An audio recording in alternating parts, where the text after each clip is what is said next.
Continuando o nosso estudo do livro Dramas da Obsessão, escrito por Bezerra de Menezes, com a psicografia de Ivone do Amaral Pereira. Vamos agora continuar, vamos descobrir a história dessas duas famílias. Capítulo 11.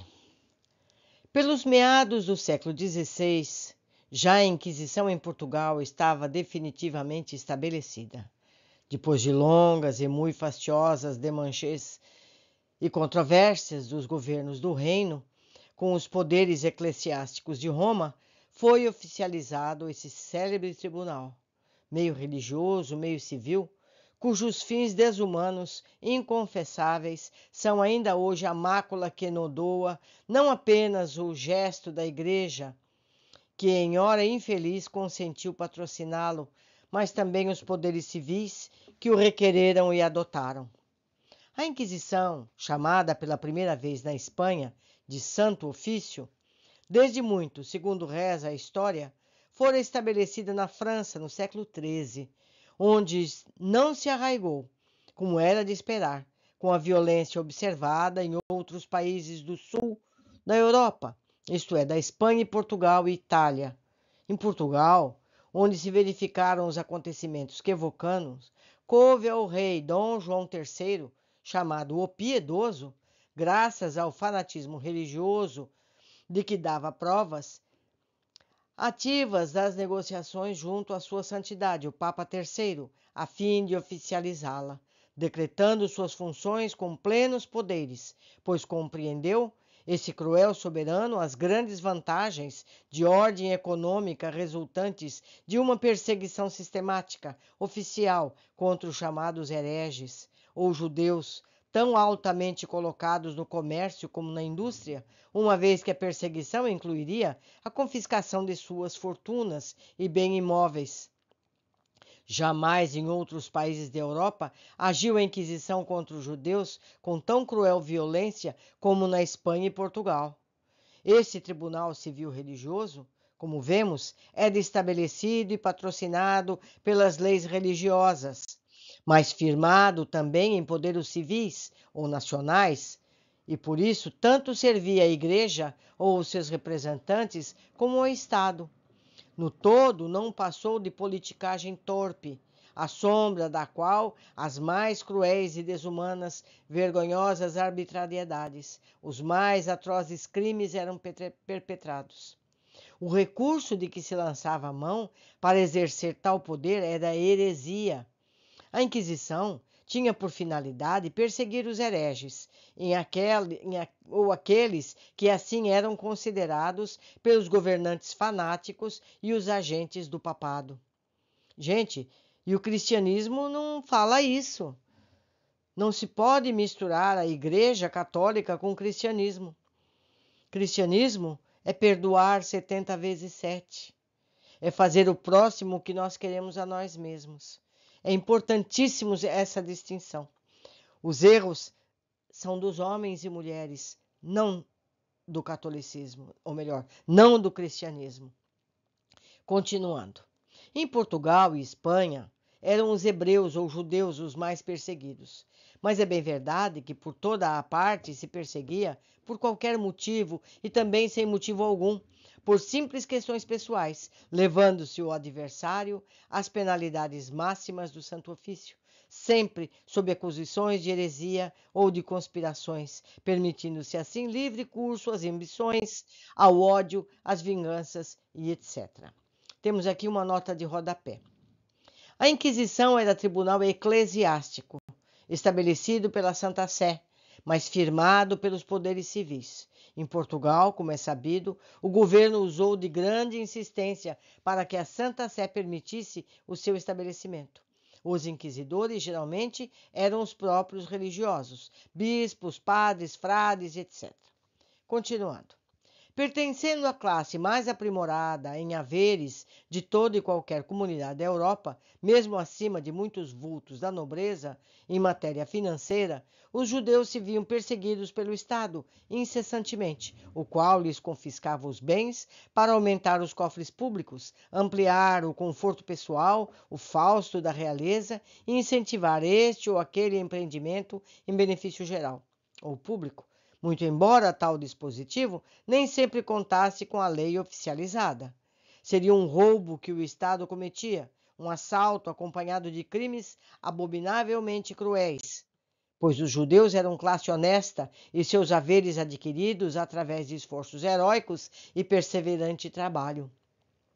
Prendiam-nos desde que fosse denunciados ou este ou aquele cidadão, muitas vezes provindo a denúncia de torpes conciliábulos de conventos e paróquias, gabinetes governamentais.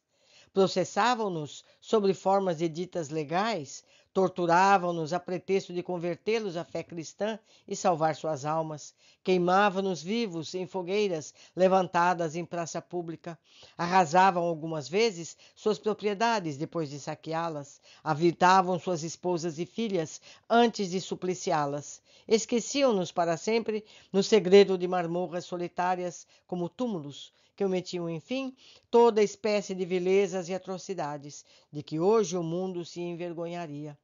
E tudo executavam em nome da religião cristã, à sombra da cruz redentora daquele que repetira aos seus contemporâneos: amai-vos uns aos outros como eu vos amei. Ora, precisamente em Lisboa, no bairro hoje denominado Mouraria, durante o reinado de Dom João III, Dom João III, explicando aqui em nota do rodapé, reinou de 1521 a 1557. E quando as férreas leis inquisitoriais exerciam com violento rigor as suas arbitrariedades, erguia-se um solar de belas proporções, rodeado de altos muros de pedras sobrepostas, como fortificado, cujos portões pesados antes se diriam os batentes de uma pequena fortaleza. Tratava-se de agradável vivenda, ornada de pitorescos jardins, que muita inveja causava a mais de um fidalgo ou luminar do clero que por ali se aventurasse em cavalgadas felizes nos dias de maior ociosidade. De fartos pomares, de aviário rico, bosque de oliveiras e tamarindeiros, frondosos e pitorescos, nascentes de água pura e cristalina, que a mansão emprestavam semelhantes patriarcais, recordando a lendária Judéia ou a singela Galiléia, tão bem descrita nos evangelhos do Senhor. Ali residia o ex-rabino, nascido Timóteo Aboab, em Portugal, hebreu por tradição, assim chamado e conhecido por seus compatriotas e irmãos de crença israelita, mas a quem as leis do fanatismo religioso, encarnadas na personalidade do cruel rei Dom João III, durante uma das muitas perseguições verificadas contra os defesos súditos da raça hebreia, obrigaram à conversão e ao batismo da fé católica romana sob o nome Silvério Fontes Oliveira. O Silvério fora caprichosamente arrecadado do santo dia do batismo, enquanto as Fontes Oliveira, escolhido fora pelo próprio batizando, sob inspiração das preciosas fontes de água pura existente em seus jardins e das oliveiras frondosas que lhes emprestavam sombras protetoras para a sesta. O novo cristão Silvério, o ex-rabino Timóteo Aboab, era riquíssimo, com a maioria dos seus irmãos de raça, industrial, banqueiro, envolvendo-se em elevadas transações comerciais, mesmo com o estrangeiro. A par disso, como doutor da lei israelita, que era, possuía excelente cultura intelectual, falando alguns idiomas diversos do seu hebraico tradicional e vários dialetos orientais. Diziam dele que continuava exercendo o ministério de sua lei religiosa, mesmo depois da suposta conversão à Igreja de Roma. Isto é, continuava como um sacerdote judeu entre os seus correligionários, em sinagogas clandestinas, mas muito bem frequentadas pelos adeptos de Moisés e dos profetas do reino de Israel. Fora ele casado com uma dama graciosa e muito formosa, espanhola de nascimento, mas descendente de árabes legítimos, cujo nome seria Aramsa. Desse consórcio felicíssimo, 3 filhos varões haviam chegado ao mundo, para o orgulho do respeitável rabino, cujo coração se dilatava tanto, contemplando prole masculina, como se teria dilatado o coração do patriarca Jacó, contemplando seus 12 rebentos varonis, que se ramificavam nas 12 tribos vitoriosas e heróicas de Israel. Mais uma nota de rodapé. Os 12 filhos de Jacó, dos quais se originaram as 12 tribos de Israel, são Ruben, Levi, Benjamim, José, Efraim, Manassés, Zabulon, Isachar, Gade, Dan, Natali, Aser. Segundo reza o Velho Testamento, Deuteronômio, capítulo 38. Seus nomes eram, em escala descendente, Joel, Saulo e Ruben. Na mansão da mouraria vivia ainda uma sobrinha de Timóteo, a formosa e meiga Esther, cujos pais haviam sucumbido sob os tratos da Inquisição, deixando-a órfã aos 6 anos de idade. Quando Rúben, o filho mais novo de Timóteo, contava apenas 6 meses de existência, houve uma das terríveis perseguições em Lisboa, e o doutor Timóteo e a esposa foram presos pelo Santo Ofício, torturados a fim de abjurarem a crença dos seus antepassados. Timóteo, visando furtar à esposa as crueldades que precisara Sofia, abjurou, ou fez que abjurou. A velha fé dos profetas da sua raça a fez abjurar a esposa, aceitando então o batismo, a troca de personalidade social, com o nome de bem português, e ainda a humilhação da troca do nome dos filhos. Por sua sorte, tremia a aflição no fundo do cárcere. Em verdade, porém, o horror e o ódio à crença aos cristãos recrudesceram em seu peito, e intimamente, no silêncio do seu coração e nas fecundas exaltações do próprio pensamento, conservava-se o mesmo fervoroso hebreu de sempre, venerador da lei de Moisés e da crença de seu povo. Agora, porventura, com mais nobre fervor, e sentido os zelos de crente ofendido na delicadeza do próprio ideal. Todavia fora em vão o sacrifício no tocante à pessoa de Amzara.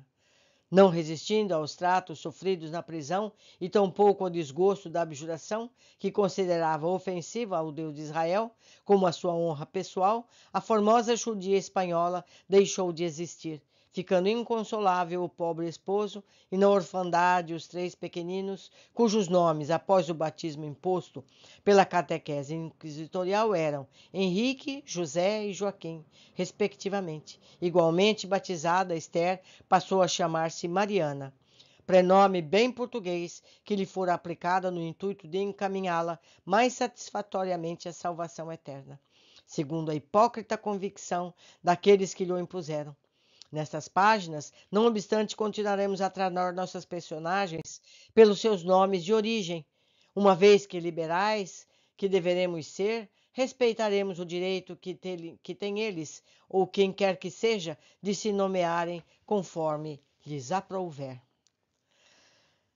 Meus amigos, é muito triste saber o que foi feito do cristianismo na Europa. Foi muito triste mesmo. Mas sempre há tempo de se pedir perdão e se corrigir os erros, não é verdade? Vamos ver depois os próximos capítulos, o desdobramento desses fatos. Um abraço.